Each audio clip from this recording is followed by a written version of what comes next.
Students हम discuss करेंगे important news के बारे में। First news is regarding the Ukraine के पर्सपेक्टिव से है। यूक्रेन के जो पॉलिटिकल लीडर हैं उनके द्वारा यूएस के प्रेसिडेंट को एक लेटर के थ्रू रिक्वेस्ट वो किया गया है कि यूएस के द्वारा इंटरवेन किया जाए और रशिया यूक्रेन जो कन्फ्लिक्ट है उसको रिजोल्व किया जाए। ये जो कंप्लीट इन्फॉर्मेशन है कि उनके द्वारा जो लेटर लिखा गया है और यूक्रेन के वहाँ पे जो प्रेजेंट्स हैं मिनरल्स, जो क्रिटिकल मिनरल्स हैं एनर्जी सिक्योरिटी के पर्सपेक्टिव से इम्पोर्टेंट हैं, उसके अंदर भी यूएस को जो प्रेफरेंस है वो दिया जाएगा। तो इस कंप्लीट इन्फॉर्मेशन को मेंशन किया गया है यूएस के प्रेसिडेंट के द्वारा यूएस का जो लेजिस्लेटिव इंस्टीट्यूशन है कांग्रेस, उसको एड्रेस करने के दौरान में।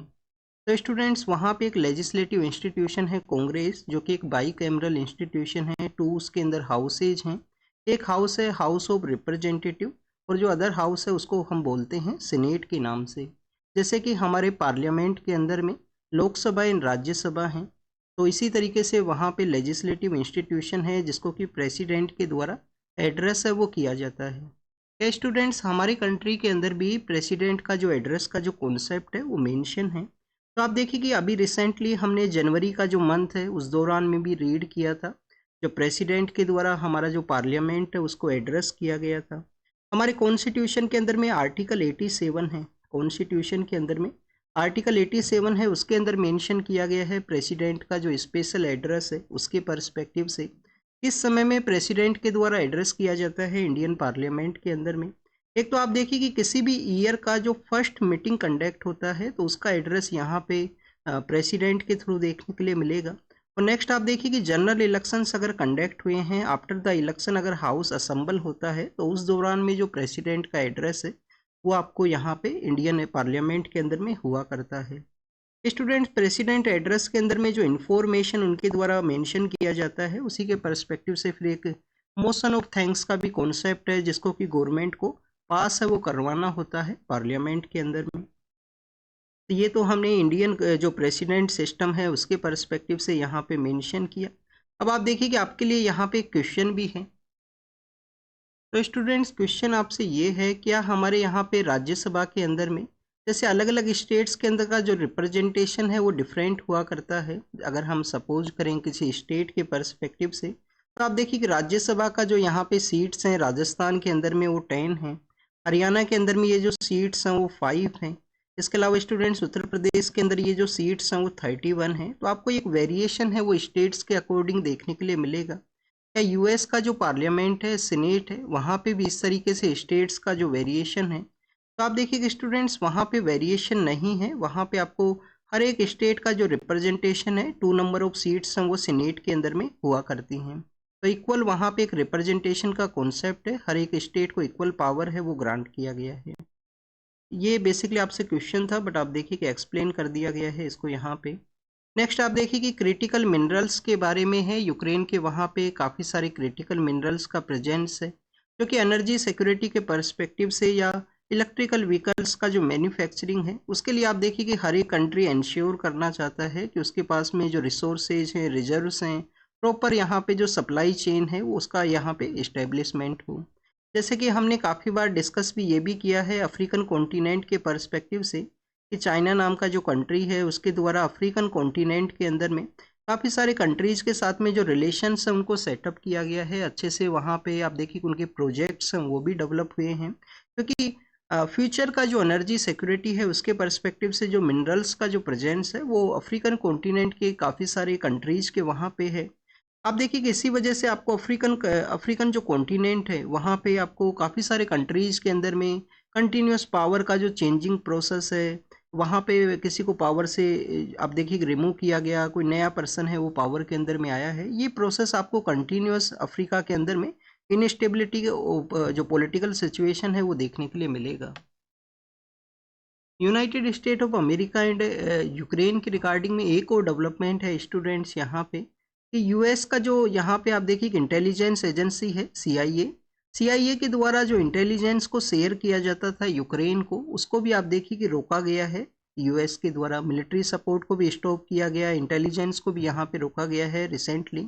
तो स्टूडेंट्स इंटेलिजेंस के बारे में यहाँ पे डिस्कशन है, तो एक जो क्वेश्चन आपको यहाँ पे अब होमवर्क के रिगार्डिंग में है, आप देखिए कि इंडिया और कनाडा के जब relations little bit declining phase के अंदर गए थे, वहाँ के जो पॉलिटिकल लीडर के द्वारा इंडिया के रिगार्डिंग में कुछ एलिगेशंस लगाए गए थे, तो आप देखिए कुछ टाइम एक अलायंस है, 5 आई अलायंस है, वो न्यूज के अंदर में था। 5 कंट्रीज का ये अलायंस है जो कि इंटेलिजेंस शेयरिंग के परस्पेक्टिव से वर्ल्ड वॉर 2 के समय क्रिएट हुआ था। तो कौन कौन से वो कंट्री हैं 5 आई अलायंस के अंदर में, कौन कौन से वो कंट्री हैं, जो आपको कमेंट सेक्शन के अंदर बताना है, ये आपका होमवर्क है। हम काफ़ी बार इसको डिस्कस कर चुके हैं। इसी तरीके से आपको इन्फॉर्मेशन है वो पता होनी चाहिए स्टूडेंट्स, और आप को रिलेट करके आप बार बार रिवीजन करके रीड करोगे तो एग्जामिनेशन के अंदर में आप अच्छे से रिकॉल है वो कर पाओगे, जब भी आपको क्वेश्चन अगर आपको एग्जाम के अंदर में इससे रिलेटेड अटेम्प्ट है वो करना होगा। नेक्स्ट अगर हम बात करें यूएस के जो प्रेसिडेंट है उनके द्वारा, अब देखिए कि इस न्यूज़ के अंदर में तो यही था। यूक्रेन का जो लोकेशन है उसको हम काफ़ी बार डिस्कस कर चुके हैं, एक बार फिर से प्रैक्टिस कर लेते हैं। यूक्रेन का जो लोकेशन है, सपोज कीजिए ये यूक्रेन है वो सिचुएटेड है। यूक्रेन का जो ईस्टर्न पार्ट है या नॉर्थ ईस्टर्न पार्ट है, ये किसके द्वारा शेयर किया जाता है? रसिया के साथ में। अब आप देखिए कि इसका जो नॉर्दर्न पार्ट या नॉर्थ वेस्टर्न पार्ट है, वहाँ पे कौन सा कंट्री है? बेलारूस है।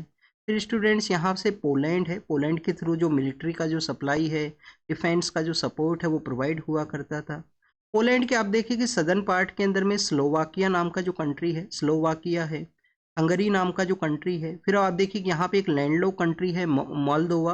मोल्दोवा के साथ में इंडिया के द्वारा भी अभी रिलेशंस है उनको सेटअप किया गया था। और स्टूडेंट्स यहाँ पे फिर आपको रोमानिया नाम का जो कंट्री है वो देखने के लिए मिलेगा। सदर्न पार्ट के अंदर में जो यहाँ पे वाटर बॉडीज के साथ में एरिया शेयर करता है, यहाँ पे इनका पोर्ट है, पोर्ट का नाम है ओडिशा पोर्ट, जो कि एक इम्पोर्टेंट था ग्रेन्स का सप्लाई के रिगार्डिंग में, जिसको भी डिस्ट्रॉय है या अटैक है वो किया गया था रसिया के द्वारा। तो स्टूडेंट्स यहाँ पे जो ब्लैक सी है वो सिचुएटेड है सदर्न पार्ट के अंदर में। आप देखिए कि यहाँ पे एक पेनिनसुलर रीजन है जिसको कि क्रीमियन पेनिनसुलर रीजन के नाम से जानते हैं। स्टूडेंट्स क्रीमियन जो पेनिनसुला का जो रीजन है, जो बेसिकली आप देखिए कि सेपरेशन क्रिएट करता है ब्लैक सी का और एक अदर वाटर बॉडी है। ये सी कौन सा है? सी ऑफ अजोव है, सी ऑफ अजोव है।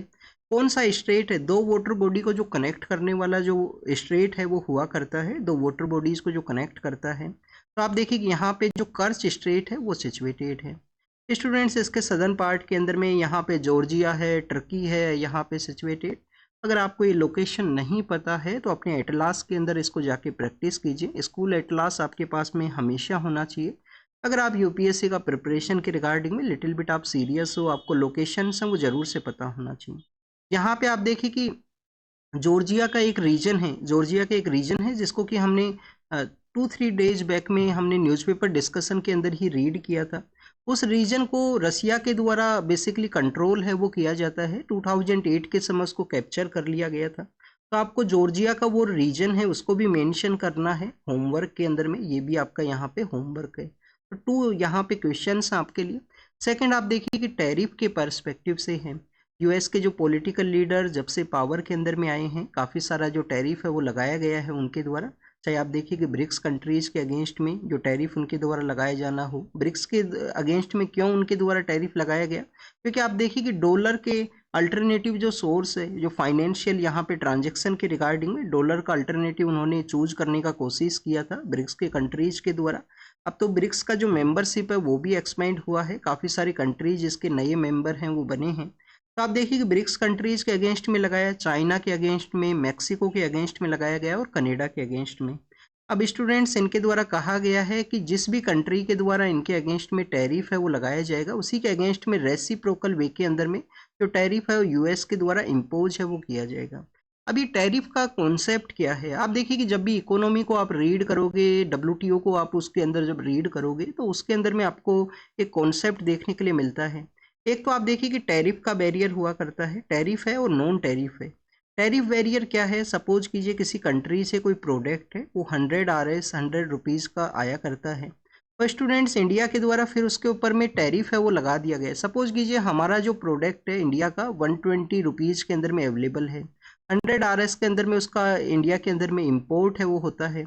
बाद में इंडिया को लगा कि हमारा डोमेस्टिक इंडस्ट्री है उसको प्रोटेक्ट करना है, क्योंकि डोमेस्टिक फिर आप देखिए कि उसका परचेजिंग पावर है वो नहीं रहेगा। 100 के अंदर में अगर अदर कंट्री का अवेलेबल है मोर, उसका जो परचेजिंग है वो वहाँ पे कैरी आउट किया जाएगा। तो उस बेसिकली प्रोडक्ट के अगेंस्ट में सपोज कीजिए 50 रुपीज़ का जो टैरिफ है वो लगा दिया गया, तो 150 का यहाँ पे अवेलेबल रहेगा मार्केट के अंदर में, और हमारा जो डोमेस्टिक जो प्रोडक्ट है वो 120 का है। तो इस वजह से टैरिफ का यहाँ पे एक जो प्रोसेस है वो हुआ करता है कंट्रीज़ के पास में। काफ़ी सारे यहाँ पे आप देखिए कि टैरिफ्स हैं वो हुआ करते हैं जो लगाया करते हैं, इनको भी आप रीड करोगे इकोनॉमी के अंदर में किस तरीके का ड्यूटी लगा दिया गया, काउंटर वेलिंग ड्यूटी है, या आप देखिए कि और भी डिफरेंट वे के अंदर हुआ करते हैं। तो हमारा डोमेस्टिक इंडस्ट्री है, डोमेस्टिक प्रोडक्ट है, उसको प्रोटेक्ट करने के पर्सपेक्टिव से या आप देखिए कि काफ़ी बार ऐसे भी कंट्रीज हैं जिनके द्वारा उनका जो वेस्ट प्रोडक्ट है उसको डंप किया जाता है, तो डंपिंग को भी रोकने के रिगार्डिंग में इस तरीके से टैरिफ के जो इनिशिएटिव्स हैं वो लिए जाते हैं कंट्रीज के द्वारा। जैसे चाइना के अगेंस्ट में एक एलिगेशन हुआ करता था कि चाइना के द्वारा जो बैड क्वालिटी का स्टील है उसको डंप किया जाता है, और आप देखिए कि अब इसी तरीके के जो प्रोडक्ट है उनके अगेंस्ट में यूरोपियन यूनियन के द्वारा कार्बन बॉर्डर एडजस्टमेंट मैकेनिज्म है वो लाया गया कि ऐसा प्रोडक्ट जिसके प्रोडक्शन के अंदर में मोर कार्बन का एमिशन हुआ है उसके अगेंस्ट में जो टैरिफ है वो लगाया जाएगा, उनके द्वारा काफ़ी हाई जो टैरिफ है वो लगाया जाएगा, जिससे कि उसका परचेजिंग पावर कंप्लीटली डिक्लाइन हो। स्टूडेंट, टैरिफ के अलावा आप देखिए कि नॉन टैरिफ बैरियर हैं वो भी हुआ करते हैं। नॉन टैरिफ बैरियर क्या है? हमारा जो डोमेस्टिक जो आप देखिए कि जो प्रोडक्शन है उसको इंसेंटिवाइज कर दिया जाए गवर्नमेंट के द्वारा, कि उसके अंदर में आप देखिए कि 60 जो रुपीज़ है गवर्नमेंट के द्वारा ही प्रोवाइड कर दिए जाएंगे, उनका परचेजिंग कर दिया जाए। जैसे कि हमारा फार्मर्स का जो सेक्टर है, एग्रीकल्चर का जो डोमेन है उसके अंदर में फर्टिलाइजर्स हैं जो प्रोवाइड किए जाते हैं, और भी आप देखिए कि काफ़ी सारे इनिशिएटिव्स हुआ करते हैं गवर्नमेंट के, जिसको कि डब्ल्यूटीओ का जो प्लेटफॉर्म है वहाँ पे कंट्रीज के द्वारा उसके अगेंस्ट में वॉइस को रेज किया जाता है। इंडिया के द्वारा कंटिन्यूस इस तरीके से सपोर्ट किया गया है नॉन टैरिफ बैरियर के रूप से। तो आप देखिए कि tariff and non tariff barrier का जो कॉन्सेप्ट है वो हमने रीड किया। नॉन टैरिफ के अंदर में ऐसे इनिशिएटिव जिसके अंदर टैक्सेस नहीं लगेंगे, डोमेस्टिक इंडस्ट्री को इंसेंटिवाइज या सपोर्ट है वो प्रोवाइड किया जाएगा। यूएस के द्वारा इंडिया के अगेंस्ट में भी जो रेसिप्रोकल वे के अंदर टैरिफ को इम्पोज करने की बात की गई है।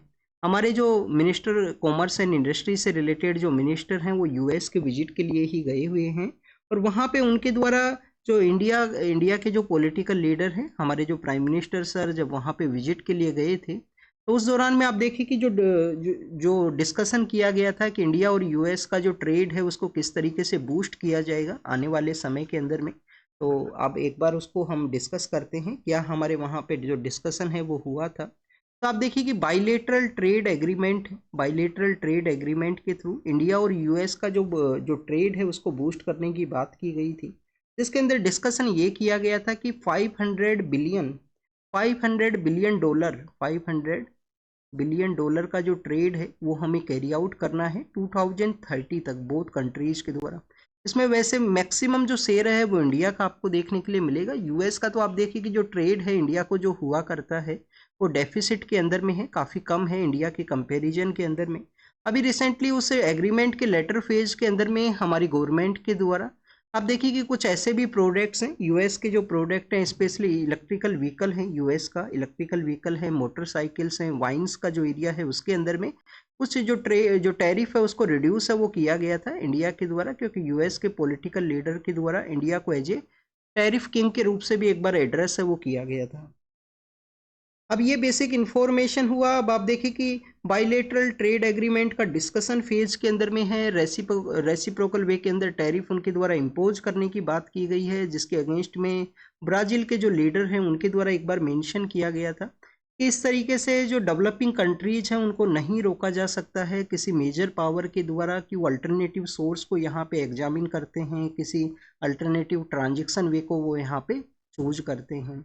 कुछ कंट्रीज के द्वारा डब्ल्यूटीओ को भी अप्रोच किया गया है, बट आप देखिए कि डब्ल्यूटीओ के अंदर में जो उनका डिस्प्यूट रिजोल्यूशन का जो मैकेनिज्म है, डिस्प्यूट रिजोल्यूशन का जो उनका प्लेटफॉर्म है, वहाँ पे अपॉइंटमेंट प्रोसेस के अंदर में कंटिन्यूस डिले है यूएस का, वहाँ पे भी आपको एक मोनोपोली टाइप देखने के लिए मिलेगा। तो this is all the information related to the tariff का प्रोसेस के बारे में। रेसिप्रोकल टैरिफ के रिगार्डिंग में वहाँ के जो इकोनॉमिस्ट हैं उनके द्वारा ये मेंशन किया गया कि सपोज कीजिए कोई इंडिया का प्रोडक्ट है वो 100 रुपीज़ के अंदर वहाँ पे अवेलेबल है, इंडिया के द्वारा 100 रुपीज़ का टैरिफ लगाया जाता है, तो 200 का रेसिप्रोकल वे के अंदर में उतना ही टैरिफ यूएस इम्पोज करेगा। तो 200 के अंदर अगर अवेलेबल रहेगा तो आप देखिए कि यूएस का जो मार्केट है या इकोनॉमी है उसके अंदर में जो प्राइस राइज है वो कर सकता है, वहाँ पे मोर पर्सनस के द्वारा जो मोर पैसा है वो खर्चा है वो किया जाएगा किसी भी प्रोडक्ट को परचेज करने के पर्सपेक्टिव से।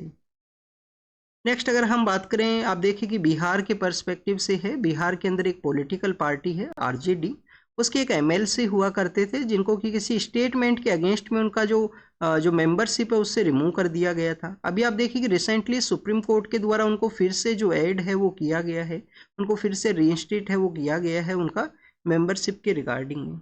स्टूडेंट्स, हमारे कौन कौन से ऐसे स्टेट्स हैं जहाँ पे बाई कैमरल सिस्टम है कि मेंबर ऑफ लेजिस्लेटिव असेंबली भी वहाँ पे आप देखिए कि बनते हैं और मेंबर ऑफ लेजिस्लेटिव काउंसिल्स है उसके रिगार्डिंग में भी जो हाउस है वो सेटअप है। अर्लियर फेज के अंदर आप देखिए कि जम्मू एंड कश्मीर के वहाँ पे हुआ करता था, जब जम्मू एंड कश्मीर स्टेट हुआ करता था, फिर 2019 के समय उसको बाइफरकेट भी किया गया और यूनियन टेरिटरी का जो डेजिग्नेशन है वो भी दिया गया, जो प्रेजेंट समय में उस यूटी जो जम्मू एंड कश्मीर यूटी है उसके लेजिस्लेटिव असेंबली के इलेक्शन हैं वो भी कंडक्ट है वो हुए थे। स्टूडेंट्स, हमारे यहाँ पे महाराष्ट्र है, महाराष्ट्र के अलावा आप देखिए कि कर्नाटका है, महाराष्ट्र है, कर्नाटका है, पंजाब है, सॉरी उत्तर प्रदेश है, बिहार है, बिहार के अंदर वहाँ का तो ये केस ही है बेसिकली। बिहार के अलावा स्टूडेंट्स हमारे यहाँ पे आंध्र प्रदेश है और तेलंगाना है। क्या तेलंगाना है या नहीं है यह एक बार आप फिर से कंसिडर करना, आपको एक बार देखना अपना बुक के अंदर में। तो this is all the information related to the उनको फिर से जो उनका जो मेंबरशिप है उसके लिए रिस्टोर है वो किया गया सुप्रीम कोर्ट के द्वारा, उसके बारे में है। नेक्स्ट आप देखिए कि हमारे जो मिनिस्टर ऑफ एक्सटर्नल अफेयर हैं एस जयशंकर सर हैं, जो कि यूनाइटेड किंगडम का विजिट के लिए गए हुए थे, तो वहाँ पे इंडिया और जो यूके का जो ट्रेड रिलेशन है उसके बारे में डिस्कशन किया गया। 41 बिलियन के आसपास जो ट्रेडिंग यहाँ पे जो लॉन्च किए गए जो बेसिकली आप देखिए इनिशिएटिव्स हैं उनको फिर से उनके द्वारा कैरी आउट किया गया है। इंडिया और यूनाइटेड किंगडम का जो बेसिकली कंप्रीहेंसिव पार्टनरशिप है उसके रिगार्डिंग में भी डिस्कशन किया गया है कि कैसे उस इंडिया और यूके का जो कंप्रीहेंसिव पार्टनरशिप है उसको एडवांस वे के अंदर में कैरी करना है। इसके अलावा student technological innovation, global geopolitics है, क्लाइमेट चेंज है, उसके बारे में वहाँ पे डिस्कशन रहा। क्लाइमेट चेंज के अंदर ग्लोबल जियोपॉलिटिक्स के अंदर डिस्कशन ये रहा, रशिया यूक्रेन कन्फ्लिक्ट के बारे में भी। और स्टूडेंट्स, मिडिल ईस्ट का जो सिचुएशन है, मिडिल ईस्ट के अंदर भी आप देखिए कि अनरेस्ट का सिचुएशन है और जो बांग्लादेश का जो सिचुएशन है उसके पर्सपेक्टिव से। अब यहाँ पे एग्जाम के पर्पज से क्या इंपॉर्टेंट है, एक तो आप देखिए कि हमारे जो मिनिस्टर हैं, मिनिस्टर सर के द्वारा वहाँ पे 2 इंडियन जो कंसुलेट है उसको ओपन किया गया है। एक जो कंसुलेट है वो है बेलफास्ट का एरिया है, वहाँ पे बेलफास्ट का एरिया के अंदर में। अदर कंसुलेट है वो मैनचेस्टर के अंदर ओपन किया गया है। इंडिया का मैनचेस्टर कौन सा सिटी है स्टूडेंट्स? अहमदाबाद को इंडिया का मैनचेस्टर के नाम से जानते हैं। वैसे मैनचेस्टर आप देखिए कि ये टाइटल आपको हर एक स्टेट के अंदर भी देखने के लिए मिलेगा। जैसे कि अगर हम बात करें राजस्थान के बारे में, तो राजस्थान का मैनचेस्टर है, भीलवाड़ा नाम की एक जगह है, सदर्न पार्ट ऑफ राजस्थान के अंदर में भीलवाड़ा नाम की एक जगह है वहाँ पे, जहाँ पे आप देखिए कि भीलवाड़ा के रिगार्डिंग में आप जो हमारा आर्ट एंड कल्चर का जो सेक्शन है उसके अंदर भी आप रीड करते हो। तो आर्ट एंड कल्चर के अंदर आपने रीड किया होगा फड़ पेंटिंग के बारे में। फड़ पेंटिंग जो कि कोविड के समय काफ़ी ज़्यादा यूज किया गया था, काफ़ी सारे मैसेज डिलीवरी के पर्सपेक्टिव से। तो फड़ पेंटिंग आप देखिए कि राजस्थान का जो भीलवाड़ा है वहाँ पे हुआ करता है। वहाँ पे एंशिएंट समय में तो एक स्पेशली जो सिविलाइजेशन है उसका भी जो सेटअप है वो हुआ करता है। तो राजस्थान का वो मैनचेस्टर है। इंडिया का मैनचेस्टर कौन सा है, ये तो मैंने आप देखिए कि स्टेट स्पेसिफिक आपको मेंशन किया। आपको अपना स्टेट का भी जो टेक्सटाइल सिटी है उसके बारे में जानकारी होना चाहिए कि आपका स्टेट के अंदर में कौन सा जो टेक्सटाइल सिटी है जहाँ पे मोर टेक्सटाइल इंडस्ट्रीज हैं उनका सेटअप है। जैसे कि अगर हम डिस्कस करें इंडिया के पर्सपेक्टिव से, तो आपको अहमदाबाद है वो इंडियन मैनचेस्टर का उसको जो टाइटल है वो दिया जाता है। काफ़ी सारी जो मिल्स हैं वो सिचुएटेड हैं, काफ़ी सारी जो टेक्सटाइल इंडस्ट्रीज हैं उनका वहाँ पे सेटअप है। तो ये आप देखिए कि वहाँ पे कंसुलेट्स को ओपन किया गया है। वो क्या क्या शो करता है स्टूडेंट्स की मोर कंसुलेट्स ओपन हुए हैं, डेट मीन्स मोर इंडियन जो पब्लिक है उसका प्रेजेंस है, पीपल टू पीपल कॉन्टैक्ट्स हैं, और वहाँ पे जो मोर आप देखिए कि इंडियन जो कंपनीज है उनका वहाँ पे इंगेजमेंट है। इंडियन कंपनीज के द्वारा वहाँ पे न्यू इंडियन इन्वेस्टमेंट है उसको भी कैरी आउट किया जाएगा। 100 बिलियन जो पाउंड का जो इन्वेस्टमेंट है उसको वहाँ पे मेंशन है वो किया गया है, जो जॉब्स को क्रिएट करेगा, इकोनॉमिक टाइज को स्ट्रेंथन है वो करेगा। 2014 के समय में 2024 के समय में टेक्नोलॉजी सिक्योरिटी इनिशिएटिव है उसको लॉन्च किया गया था, टेक्नोलॉजी सिक्योरिटी इनिशिएटिव। तो उसका भी उसके पर्सपेक्टिव से भी डिस्कशन है कि क्या यहाँ पे किस तरीके से एडवांस वे के अंदर में जो टेक्नोलॉजिकल इनोवेशन है उसको कैरी करना है, आर्टिफिशियल इंटेलिजेंस के जो बोथ कंट्रीज के जो व्यूज़ हैं उसके बारे में यहाँ पे डिस्कशन रहा है। तो this is all the information related to the India और जो यूके है उसके बारे में है। क्वेश्चन आपसे ये हो सकता है कि यूनाइटेड किंगडम का जो टेरिटरी है उसके साथ में क्या यूरोपियन यूनियन के कंट्रीज़ के द्वारा अपना एरिया है वो शेयर किया जाता है? जैसे कि हमने कल डिस्कस किया था, यूनाइटेड किंगडम के अंदर में आपको नॉर्दर्न पार्ट ऑफ आयरलैंड है उसको भी इंक्लूड किया जाता है। नॉर्दर्न पार्ट ऑफ आयरलैंड आप देखिए कि आयरलैंड जो इरिश रिपब्लिक है या आयरलैंड है उसके साथ में अपना एरिया शेयर करता है और वो पार्ट है यूरोपियन यूनियन का। तो यूनाइटेड किंगडम के जो बोथ एरियाज हैं जिसके अंदर में आप देखिए कि इंग्लैंड है, जिसके अंदर स्कॉटलैंड है, स्कॉटलैंड के वहाँ पे एक सिटी भी सिचुएटेड है नॉर्दर्न पार्ट के अंदर में, एडिनबर्ग है, जो कि वर्ल्ड का फर्स्ट लिटरेचर सिटी है। इंडिया का फर्स्ट लिटरेचर सिटी कौन सा है स्टूडेंट्स, जो यूनेस्को के द्वारा रिकॉग्नाइज है? कोझिकोड है, केरल के अंदर situated. UNESCO creative cities network के बारे में हम काफ़ी बार डिस्कस किए हैं। नेक्स्ट आप देखिए कि इंडिया के ही बारे में बेसिकली यूरोपियन जो कमीशन है उसके एक जो डिफेंस सेक्रेटरी हैं या डिफेंस के जो बेसिकली डिपार्टमेंट को हेड करने वाले पर्सन हैं उनके द्वारा इंडिया की पोजीशन के बारे में बताया गया कि डिफेंस प्रोडक्शन है और भी अदर एरियाज़ के अंदर प्रोडक्शन है या इंडिया का जो एक्सपेंशन है उसके पर्सपेक्टिव से India one of the good destination है, गुड वेन्यू है, उसके बारे में इनके द्वारा मेंशन है वो किया गया। मेंशन ये भी किया गया कि रसिया के द्वारा जिस तरीके से यूक्रेन के ऊपर अटैक किया गया है उसको अनेक्स करने का कोशिश किया गया है, आने वाले समय के अंदर में किसी यूरोपियन स्टेट के वहाँ पे भी उनके द्वारा इस तरीके से जो अटैक्स हैं वो हो सकते हैं, किसी अदर जो यूरोपियन यूनियन का जो पार्ट है उसके ऊपर उनके अटैक्स एक्सपेंशन उनके द्वारा कैरी आउट किया जा सकता है। नेक्स्ट अगर हम बात करें स्टूडेंट संगम के पर्सपेक्टिव से हैं, अब आप देखिए कि जहाँ पे उसका एक फ़ोटो शो किया गया है कि कैसे अब वहाँ पे साइलेंस है, जहाँ पे काफ़ी सारे लोगों के द्वारा विजिट किया गया था। महाकुंभ का जो मेला जो बेसिकली आप देखिए रिचुअल क्लीनिंग के लिए है, मेला तो हम नहीं कह सकते उसको। तो महाकुंभ का जो कॉन्सेप्ट है उसके पर्सपेक्टिव से लोगों के द्वारा जिस तरीके से विजिट है वो वहाँ पे किया गया। स्टूडेंट्स अब आप देखिए कि कुंभ मेला के बारे में हम डिस्कस कर चुके हैं। कुंभ मेला जो कि कहाँ पे ऑर्गेनाइज हुआ था, 4 हमारे प्लेसेज हैं जहाँ पे कुंभ मेला ऑर्गेनाइज होता है। 12 ईयर्स के पीरियड के दौरान में आपको महाकुंभ का जो कॉन्सेप्ट है वो देखने के लिए मिलेगा। एक तो आप देखिए कि प्रयागराज का एरिया है, प्रयागराज है, उज्जैन से क्या ट्रॉपिक ऑफ कैंसर है वो पास होता है, उज्जैन से क्या ट्रॉपिक ऑफ कैंसर पास होता है, क्योंकि मध्य प्रदेश के जब न्यू सीएम पावर के अंदर में आए थे तो बेसिकली आप देखिए उज्जैन से ही बिलोंग किया करते हैं। उनके द्वारा ट्रॉपिक ऑफ कैंसर का जो नेम चेंज के बारे में भी डिस्कशन था, तो ये रीड कर लेना एक बार, ट्रॉपिक ऑफ कैंसर कौन कौन से एरियाज से पास होता है। फिर आप देखिए कि नासिक का एरिया है, 3 तो ये प्लेसेज हैं, 4 आपका हरिद्वार है। ये 4 प्लेसेज हैं जहाँ पे महाकुंभ है वो ऑर्गेनाइज हुआ करता है। इंटेंजिबल जो कल्चरल हेरिटेज का जो लिस्ट है उसका भी ये पार्ट है। हमारे काफ़ी सारे जो ऐसे थिंग्स हैं जिनको कि इंटेंजिबल कल्चरल हेरिटेज लिस्ट के अंदर ऐड किया गया है, यूनेस्को का वो लिस्ट है। अब आपको एग्जाम के पर्पज से एक यहाँ पे क्या रीड करना चाहिए, वैसे तो हम काफ़ी बार उसको डिस्कस किए हैं। रीड ये करना चाहिए आपको कि कौन कौन सा वाटर बॉडी है जो फ्लो करता है इन एरियाज से। ये जो 4 प्लेसेज हैं महाकुंभ के पर्सपेक्टिव से, तो इन एरियाज से कौन कौन सा जो वाटर बॉडी है वो फ्लो करता है। जैसे हरिद्वार के अंदर में गंगा रिवर है, आप देखिए उज्जैन के वहाँ से कौन सा रिवर है, सिप्रा रिवर फ्लो करता है। क्योंकि स्टूडेंट्स महाकुंभ के दौरान में बेसिकली रिचुअल क्लीनिंग का एक कॉन्सेप्ट है। जैसे कि हम इंडस वैली सिविलाइजेशन के समय में ग्रेट बाथ के बारे में रीड करते हैं कि मोहनजोदारो के वहाँ पे ग्रेट बाथ का कॉन्सेप्ट हुआ करता था।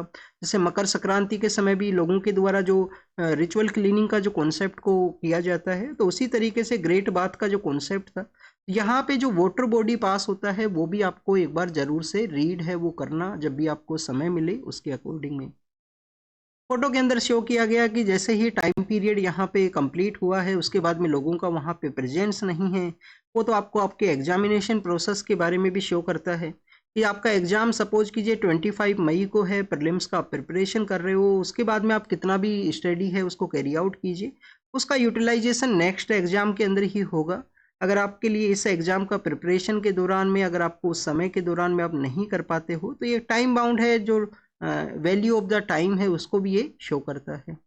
मणिपुर के बारे में है, मणिपुर के वहाँ पे फ्री मूवमेंट को अलाउ किया गया था। कुकी एंड जो कम्युनिटी हैं उनके द्वारा आप देखिए कि एक मार्च था वहाँ से वैली के एरिया से हिल एरिया के रिगार्डिंग में।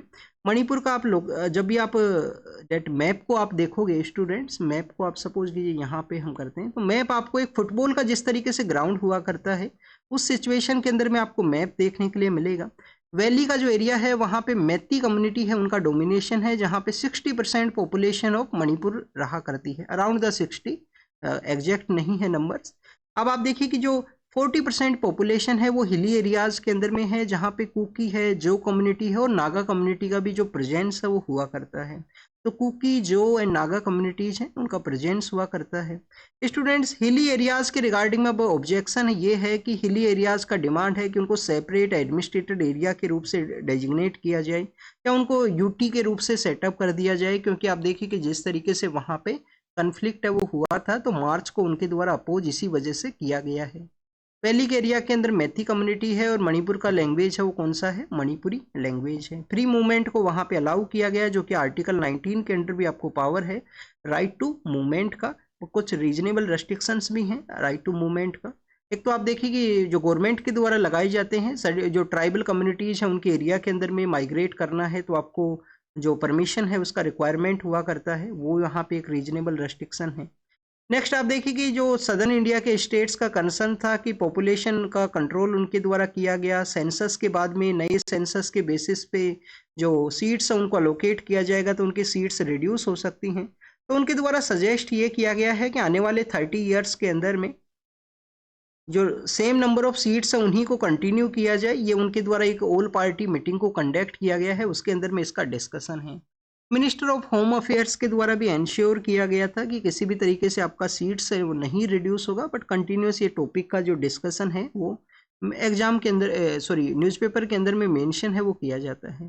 फार्मर्स के प्रोटेस्ट के बारे में है, आप देखिए कि फार्मर्स का डिमांड क्या है, पंजाब के अंदर में उनके द्वारा प्रोटेस्ट किया गया। सेंट्रल गवर्नमेंट से भी उनका डिमांड यही है कि जो मिनिमम सपोर्ट प्राइस है उनकी क्रॉप्स को, उसको लीगल स्टेटस है वो ग्रांट किया जाए, लीगलाइज है वो किया जाए minimum support price. Minimum support price को प्रेजेंट समय में रिकमेंड है वो कौन करता है, commission for agriculture cost and price नाम का जो कमीशन है उसके द्वारा रिकमेंड है वो किया जाता है प्रेजेंट समय के अंदर में मिनिमम सपोर्ट प्राइस है उसे।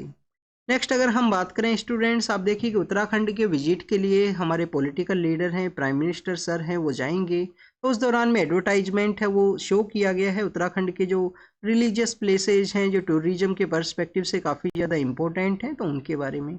अब आप देखिए कि गवर्नमेंट एडवर्टाइजमेंट का भी एक पॉलिसी है जो सुप्रीम कोर्ट के द्वारा ऑब्जर्व है वो किया गया था कि स्टेट के अंदर में जो चीफ मिनिस्टर हैं, चीफ मिनिस्टर के अलावा आप देखिए कि गवर्नर हैं, सेंटर के अंदर में कौन है, पीएम सर हैं और प्रेसिडेंट हैं।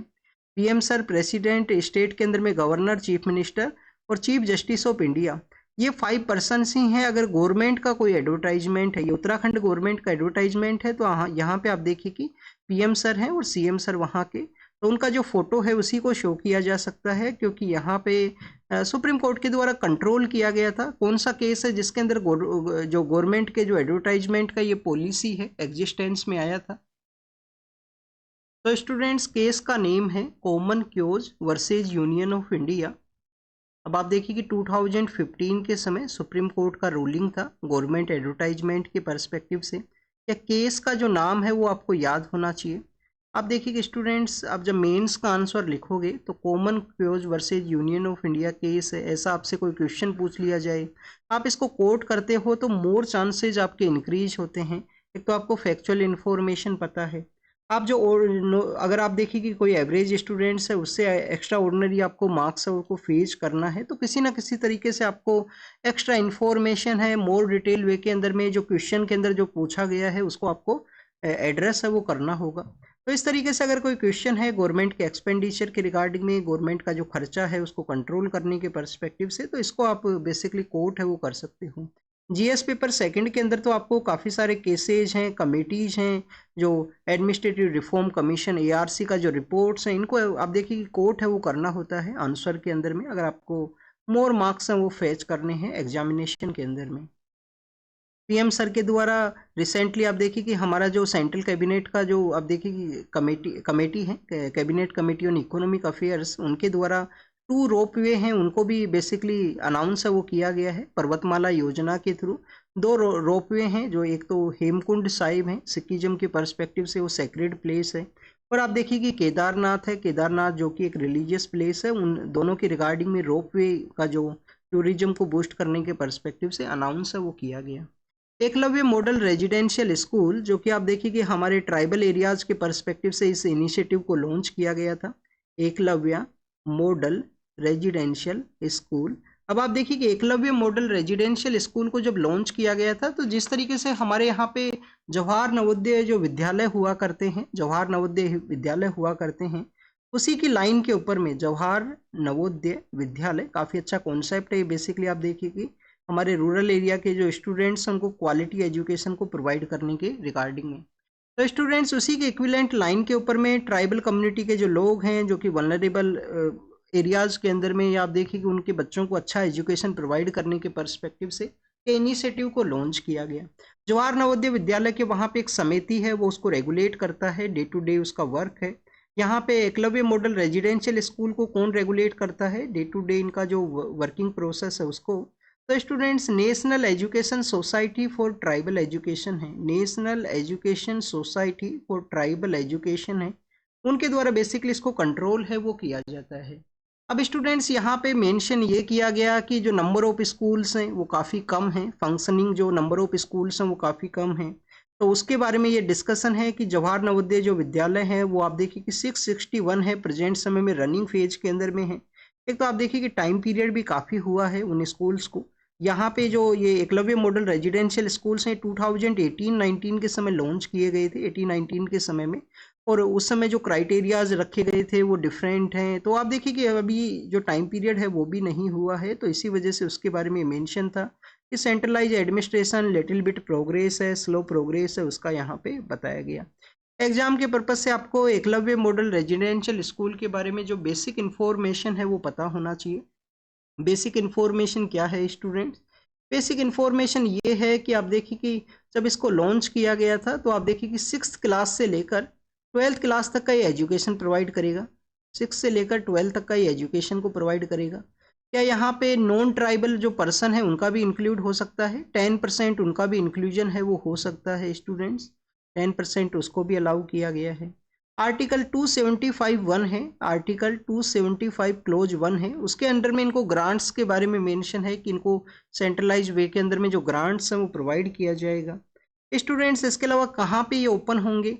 आप देखिए कि गवर्नमेंट का टारगेट ये था कि ऐसा हमारा ब्लॉक का जो एरिया है, जो हमारा ब्लॉक्स हुआ करते हैं एडमिनिस्ट्रेटिव ब्लॉक्स, उसके अंदर में आप देखिए कि 50% ट्राइबल पॉपुलेशन है अगर उस ब्लॉक के अंदर में, तो वहाँ पे ओपन होंगे 50% ट्राइबल पॉपुलेशन, जो शेड्यूल ट्राइब है उनका पॉपुलेशन वहाँ पे है।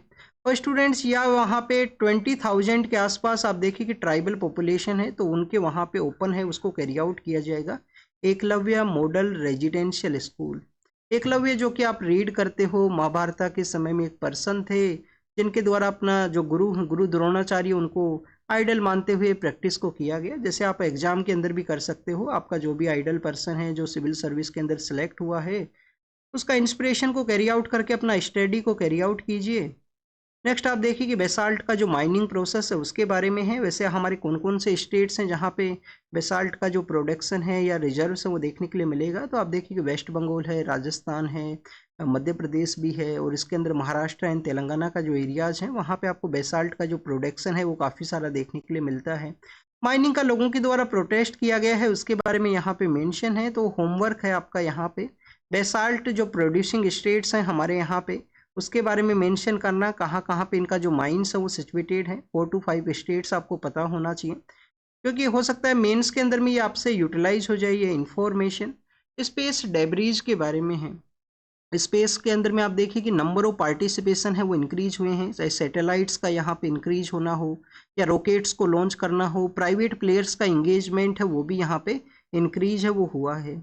अभी रिसेंटली केन्या का जो एरिया है, केन्या कहाँ पे है? Lake Victoria. और केन्या का याद रखना जब भी नई मेंशन हो, यूनाइटेड नेशन एनवायरनमेंट प्रोग्राम का जो हेडक्वार्टर है नारोबी के अंदर में है, जो उसका हेडक्वार्टर है। और लेक विक्टोरिया के साथ अपना एरिया है वो शेयर करता है। Eastern part of African continent, जो रिफ्ट वैली का पार्ट है, उसी के नियर बाई एरियाज के अंदर सिचुएटेड है। तो केन्या के वहाँ पे एक स्पेस डेब्रीज है, जो रॉकेट का रिंग था, रॉकेट का कुछ पार्ट था जो आके गिरा है। उसके बाद में एक सीरियस क्वेश्चन है वो रेज करता है साइंटिफिक कम्युनिटीज़ के रिगार्डिंग में भी, कैसे उनको रेस्पॉन्सिबल वर्क को कैरी आउट करना है और इस रेस्पॉन्सिबिलिटी को उनको अपना एक्सेप्ट वो करना चाहिए। तो आप देखिए कि उसी के बारे में यहाँ पे मेंशन है वो किया गया। स्पेस डेब्रीज जो कि एक सेपरेट रिंग वहाँ पे आके गिरा है, लैक ऑफ यूनिवर्सल डेफिनेशन होना स्पेस डेब्रीज के बारे में, स्पेस का जो वेस्ट है उसके बारे में, ये यहाँ पे कंसर्न्स को रेज करता है। यूएन कमेटी है, यूएन का एक कमेटी है, committee for the peaceful use of outer space, peaceful use of outer space. ये जो कमेटी है आउटर स्पेस के रिगार्डिंग में, इस कमेटी के द्वारा फर्स्ट टाइम आप देखिए कि जो आउटर स्पेस ट्रीटी है वो एग्जिस्टेंस में आता है 1967 के समय में। आउटर स्पेस ट्रीटी है जो एग्जिस्टेंस में आएगा, जिसके अंदर बताया गया कि किसी भी स्टेट के द्वारा अगर लॉन्च किया जाता है कोई भी प्रोडक्ट, उसको लॉन्च किया जाएगा तो उन्हीं का जो रिस्पॉन्सिबिलिटी है, लॉन्चिंग जो स्टेट है उसका रिस्पॉन्सिबिलिटी उनके द्वारा माना है वो गया है। नेक्स्ट आप देखिए कि फिर उसके लेटर फेज के अंदर में आपको अभी स्पेस एक्स नाम का जो एजेंसी है उसका एक रॉकेट है जो पोलैंड के अंदर जाके गिरा था। चाइना का भी आप देखिए कि अभी एक रॉकेट लॉन्च हुआ जो साउथ पैसिफिक ओशियन के अंदर में जाके वहाँ पे गिरता है। तो और हमारे यहाँ पे जो नंबर ऑफ सैटेलाइट्स हैं वो भी इंक्रीज हुआ है, 1 लाख के आसपास जो सैटेलाइट्स हैं वो हो जाएंगी, 1 लाख के आसपास सैटेलाइट्स हैं वो होगा 2030 तक। तो आप देखिए कि इसको रेगुलेट का ज़रूरत है। 1972 का एक कन्वेंशन है, कन्वेंशन को अपग्रेड किया जाए। 1972 का जो कन्वेंशन है उसको अपग्रेड किया जाए, ट्राइब्यूनल को एक सेटअप किया जाए, ट्रैकिंग सिस्टम को डेवलप किया जाए, जिससे कि जो हमारा अर्थ का जो एटमॉस्फेयर है उसके अंदर में री एंट्री के रिगार्डिंग उनको ट्रैक है वो किया जा सके, और आउटर स्पेस का जो ट्रीटी है उसको बाइंडिंग किया जाए, बाइंडिंग वे के अंदर में सेटअप किया जाए। तो ये कुछ इन्फॉर्मेशन जो सजेशंस हैं उनको यहाँ पे बताया है वो गया है। स्टूडेंट 2005 के समय में जब हमारे यहाँ पे लॉन्च किया गया था नेशनल रूरल हेल्थ मिशन, ये आप देखिए कि हेल्थ के पर्सपेक्टिव से है यहाँ पे जो एडिटोरियल है।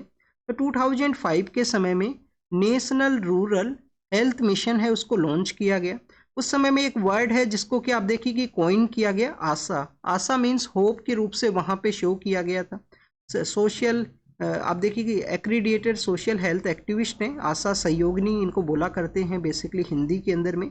इनके द्वारा काफ़ी सारा सपोर्ट है वो प्रोवाइड किया गया है। सपोर्ट किस तरीके से प्रोवाइड किया गया है स्टूडेंट्स, हमारी जो कम्युनिटीज़ हुआ करती हैं रूरल एरिया के अंदर में रहने वाले जो पर्सन हैं, आप देखिए कि उनको हमारे जो हेल्थ के जो इंस्टीट्यूशंस हैं, पब्लिक हेल्थ के जो केयर इंस्टीट्यूशन है या जो डिलीवरी सेंटर्स हैं, वहाँ तक आप देखिए कि प्रेग्नेंट वुमेन्स का जो कनेक्टिविटी इनके द्वारा किया गया। जो एवरी मंथ का जो 9th डे है जिस समय उनको उनको जो कि हेल्थ के आप देखिए कि हेल्थ के रिगार्डिंग में ट्रीटमेंट्स को कैरी आउट किया जाता है, तो उसके रिगार्डिंग में भी आपको जो आशा सहयोगिनी हैं, सोशल हेल्थ एक्टिविस्ट हैं, जो बेसिकली हेल्थ के रिगार्डिंग में इंपॉर्टेंट पर्सन्स हैं, उनका एक इम्पोर्टेंट कंट्रीब्यूशन आपको देखने के लिए मिलता है। अब आप देखिए कि यहाँ पे इस न्यूज़ के बारे में कल ही हमने न्यूज़पेपर के अंदर डिस्कस किया था कि हमारा जो MMR है, MMR का जो टारगेट है वो हमने रिड्यूस किया है। MMR का टारगेट हमने अचीव किया है जो नेशनल हेल्थ पॉलिसी के अंदर में था। IMR है, इन्फेंट मोर्टेलिटी रेट है, वो हमने रिड्यूस किया है। तो आप देखिए कि ये जो टारगेट्स जो अचीव हुए हैं, इंडिया के जो ये टारगेट्स अचीव हुए हैं, नेशनल हेल्थ पॉलिसी के जो टारगेट्स को अचीव किया गया, उसके अंदर में ये इंपॉर्टेंट पर्सनैलिटी हैं, हेल्थ एक्टिविस्ट हैं, जिनका एक इम्पोर्टेंट रोल है। अब इसके बारे में अगर हम बात करें तो इनके द्वारा अब इसको मेंशन क्यों किया गया, मेंशन यहाँ पे इनको इस वजह से किया गया है इनकी पेमेंट के रिगार्डिंग में। इनका पेमेंट का जो कॉन्सेप्ट है वो क्या हुआ करता है, पेमेंट का कॉन्सेप्ट आप देखिए कि सेंट्रलाइज गवर्नमेंट के थ्रू एक फिक्स पेमेंट का कॉन्सेप्ट इनको इंट्रोड्यूस किया गया था। कुछ इनको इंसेंटिवाइज हैं वो ग्रांट किए जाते हैं कि कितने नंबर ऑफ प्रेग्नेंट वुमेन्स हैं जिनको कि इनके द्वारा हेल्थ केयर सेंटर के ऊपर में या डिलीवरी इंस्टीट्यूशन है जिसके अंदर प्राइवेट जो हॉस्पिटल्स हैं उनको भी इंक्लूड किया गया था, तो वहाँ तक इनके द्वारा वो केसेज हैं वो पहुँचाए गए हैं, उसके बेसिस पे इनको इंसेंटिवाइज है वो किया जाता है। तो स्टूडेंट्स इनका इस तरीके से कंट्रीब्यूशन है। आप देखिए कि कोविड-19 के समय भी हमारा जो WHO है, वर्ल्ड हेल्थ ऑर्गेनाइजेशन है, उनके द्वारा इनके रोल को बेसिकली रिकॉग्नाइज किया गया। ग्लोबल हेल्थ लीडर्स अवार्ड नाम का जो अवार्ड है WHO का, ग्लोबल हेल्थ लीडर्स का जो अवार्ड है, आप देखिए कि आशा सहयोगिनी हैं, जो आशा जो हेल्थ एक्टिविस्ट हैं, उनको यहाँ पे दिया गया है। अब इनके द्वारा प्रोटेस्ट ये किया गया है कि जो नंबर ऑफ वेज है उसको इंक्रीज है वो किया जाए, इनको मोर इंसेंटिवाइज है वो प्रोवाइड किया जाए।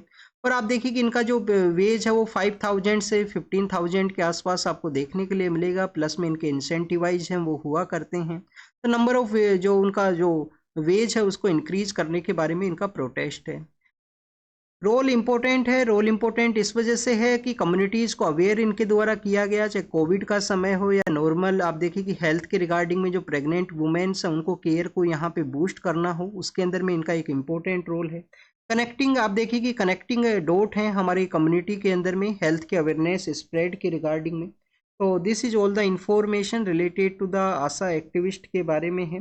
2018 के समय एक इनिशिएटिव जरूर किया गया था गवर्नमेंट के द्वारा, इनको कुछ बेनिफिट जो सपोर्ट है वो प्रोवाइड किया गया था 2018 के समय में, जिसके अंदर में आप देखिए कि इनका इंश्योरेंस कवरेज है उन सभी को कैरी आउट इंक्लूड है वो किया गया। नेक्स्ट स्टूडेंट्स, हिमालयाज के बारे में है।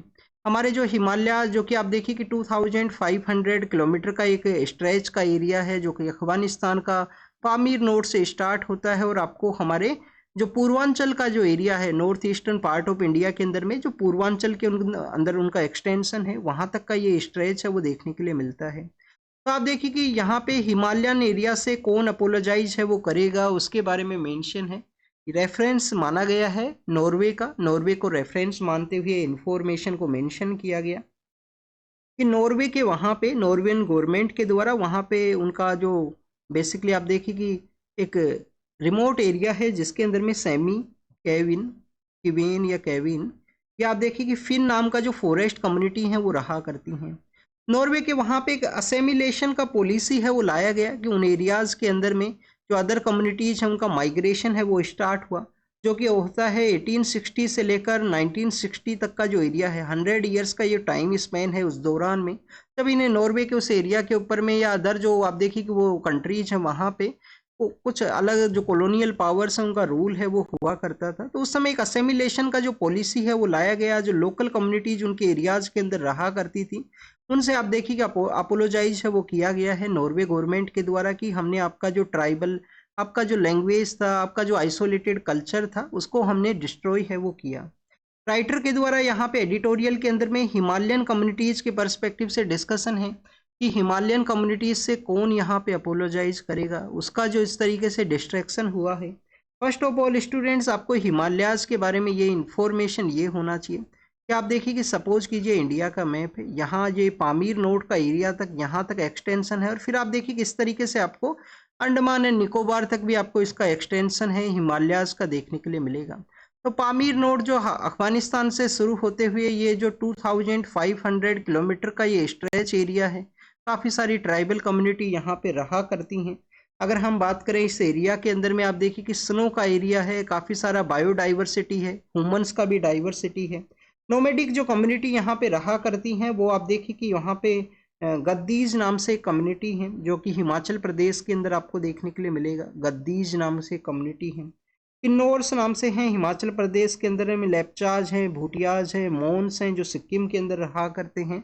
हर एक एरिया के अंदर में डिफरेंट डिफरेंट यहाँ पे कम्युनिटी है। एक बार आप इस आर्टिकल को रीड करना, कम्युनिटीज़ के बारे में लिख लेना कहीं पे मार्जिन के ऊपर में, जैसे कि आपको याद रह पाए वो कम्युनिटीज़ किस एरिया के अंदर हुआ करती हैं।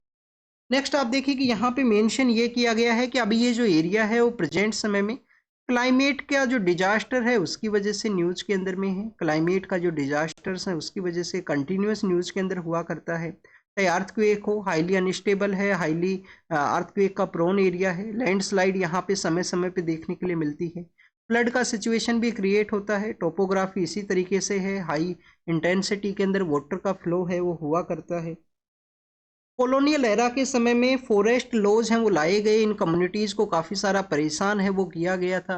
ब्रिटिश जो गवर्नमेंट अथॉरिटी है उनके लिए आप देखिए कि रेलवे के जो रेलवे की बूस्ट के रिगार्डिंग में जो टिम्बर्स का रिक्वायरमेंट था, तो टिम्बर्स का सप्लाई भी हिमालय से ही हुआ करता था, गढ़वाल एंड कुमायूं का जो एरिया है वहाँ से।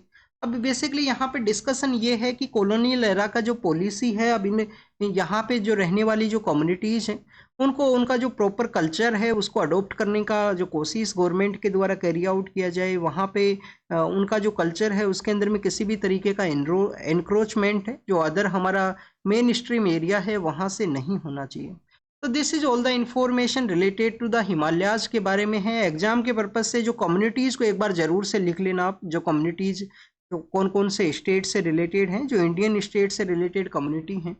नेक्स्ट आप देखिए कि कैग एंड फाइनेंस कमीशन का यहाँ पे एक डिस्कशन होगा public finance and physical challenge के रिगार्डिंग में। कैग का जो आर्टिकल है वो क्या है स्टूडेंट्स, आर्टिकल 148 है। फाइनेंस कमीशन का जो आर्टिकल है वो क्या है, आर्टिकल 280 है। एवरी 5 ईयर के बेसिस पे जो कमीशन है वो कॉन्स्टिट्यूट होता है। अभी यहाँ पे जो नेक्स्ट फाइनेंस कमीशन है अरविंद पनगड़िया सर हैं, उनका लीडरशिप के अंदर कॉन्स्टिट्यूट हुआ है। तो ये कैग एंड फाइनेंस कमीशन के बारे में था। सुप्रीम कोर्ट के द्वारा उत्तराखंड के पर्सपेक्टिव से एक आंसर है वो मांगा गया है कि उत्तराखंड के वहाँ पे अफोरेस्टेशन जो फंड है उसका मिसयूज तो नहीं हुआ है, उसके रिस्पॉन्स के रिगार्डिंग में जो आंसर है वो मांगा गया है। तो ये टॉपिक अभी न्यूज़ के अंदर रहेगा, उत्तराखंड गवर्नमेंट के द्वारा अपना रिप्लाई है वो किया जाएगा, तो उस समय हम इसको डिस्कस करेंगे।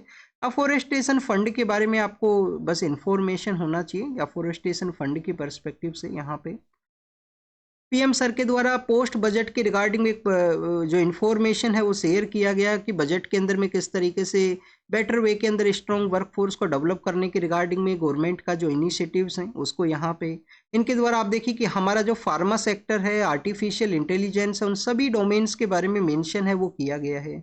स्टूडेंट्स रोपवे जो का जो प्रोजेक्ट है जो कि केदारनाथ एंड हेमकुंड साहिब जी के द्वारा आप देखिए कि उसके पर्सपेक्टिव से इकोनॉमिक जो कैबिनेट कमेटी है उनके द्वारा अप्रूवल किया गया। नेक्स्ट अगर हम बात करें स्टूडेंट्स, आप देखिए कि सदर्न पार्ट ऑफ लेबनान के अंदर में इजराइल की जो फोर्सेज हैं उनके द्वारा एक ऑपरेशन को कैरी किया गया।